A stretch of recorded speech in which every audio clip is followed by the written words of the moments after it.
Mummy શું બનાવી? ગુલકંદ. ગુલકંદ કેવી રીતે બનાવવાનું? તો બધા ને રોજ ફ્લાવર ગુલાબ ફ્રેશ ફ્રેશ લઈ લેવાના. બસ એને પંખુડી અલગ અલગ કરી દઈએ પહેલાં તો આપણે, અને 3-4 પાણી ધોઈને ચોખ્ખું કરી દઈએ. તો પંખુડી બધી 3-4 પાણી ધોઈ ગઈ, મેં 4 પાણી ધોઈ દીધી એટલે ક્લીન થઈ ગઈ.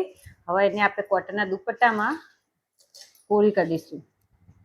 એકદમ કોરી થઈ જવી જોવું, પાણી જરાય રહેવું ના જોઈએ. હા, બસ એકદમ કોરી થવા. જો બધી પાંદડીઓ કોરી થઈ ગઈ.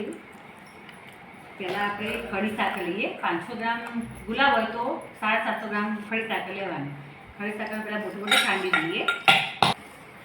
બધી આ ખાંડ આપણે ખડી સાકરનો હવે મિક્સરમાં દળી દઈશું. હવે આપણે આ ગુલાબની પાંદડીઓ ને એટલે અધકચરી ખાંડવાની, એને ક્રશ નહીં કરવાની, અધકચરી ખાંડવાની. બધી આપણે ખાંડી દઈએ. આપણે લેયર બનાવીએ, એમાં પહેલાં ખાંડનું લેયર કરશો. નીચે ખાંડ નાખવાની, પછી એના ઉપર ગુલાબ, પછી એના ઉપર ખાંડ. આ રીતે આપણે લેયર બધા કરીશું ને લાસ્ટમાં ખાંડ નાખશો. જો આ રીતે મેં પહેલાં ખાંડનું, પછી ગુલાબ, ખાંડ, ગુલાબ એમ કહીને આવા લેયર બનાવી.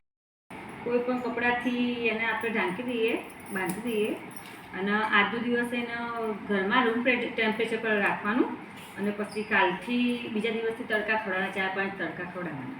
રોજ સવારે એને એકવાર હલાવી દેવાનું અને આવી રીતે બાંધીને 4-5 તડકા ખવડાવવાના. જો આપણે ગુલકંદ તૈયાર થઈ ગઈ. 4 તડકા મેં ખવડાવ્યા હતા. 4 તડકા ખવડાવ્યા પછી કમ્પ્લીટ થઈ ગયું. જો ગુલકંદ સરસ મજાનું બની ગયું ઘરનું. આને તમે મીઠું મુખવાસ પણ બનાવો, એમને ખો, તમારે જે રીતે ખાવ તે ખાઈ શકો.